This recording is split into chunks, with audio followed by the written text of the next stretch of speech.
Historia e aspirinës është një nga kapitujt më të interesant të mjekësisë moderne, duke u nisur nga mjekësia populore antike deri tek laboratoret e teknologjisë së lartë. Ajo nuk u shpik brenda natës, por ishte rezultat i një kërkimi, eksperimentimi dhe përdorimi mira vjeçar. Origjina e aspirinës është nga lëvorja e shelgut, e cila përmban salicin, që mund të konsiderohet edhe aspirina natyrale, që në vitet 1500 para.e. egjiptianët e lashtë përdornin lëvoret e shelgut për të lehtësuar dhimbjet.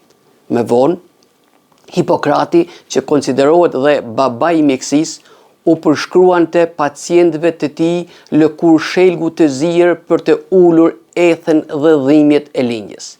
Në vitin 1828, farmakologu gjerman Joseph Bucher izoloi përbërësin aktiv nga lëkura e shelgut dhe e quajti salicin, emër i cili rrjedh nga emri latin i shelgut salix. Salicina dhe përgatesat e lëkurës së shelgut jepnin efekte shumë të mira, por ishin jashtëzakonisht të hidhura dhe irritonin rënd stomakun e pacientëve.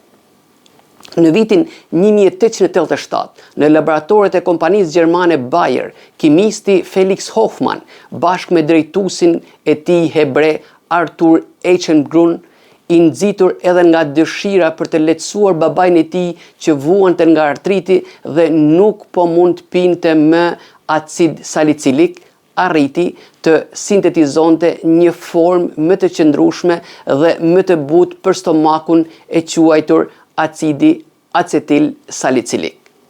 Në vitin 1899, Bayer regjistroi emrin e markës aspirin, emër i njohur nga gjithë bota. A vjen nga acetil, spirin vjen nga spirea ulmaria, një bimë tjetër që përmban acid salicilik. Aspirin fillimisht u tregtua si pluhur dhe vetëm në vitin 1915 u formulua në formën e tabletave që njohim sot dhe që jepet pa recetë. Si pjesë e çdëmtimit të luftës së dytë botërore, sipas traktatit të Versailles, Bayer u detyrua të hiqte dorën nga marka aspirin në vende si Shtetet e Bashkuara të Amerikës, Francë dhe Britania e Madhe.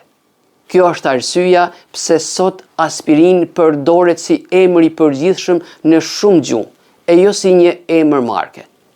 Në vitin 1971, farmakologu britanik John Vann zbuloi mekanizmin e saktë të veprimit të aspirinës. Aspirin frenon prodhimin e prostaglandinave, hormone që transmetojnë në tru sinjalet e dhimbjes, temperaturës dhe inflamacionit. Për këtë zbulim, ky farmakolog mori çmimin Nobel në vitin 1982.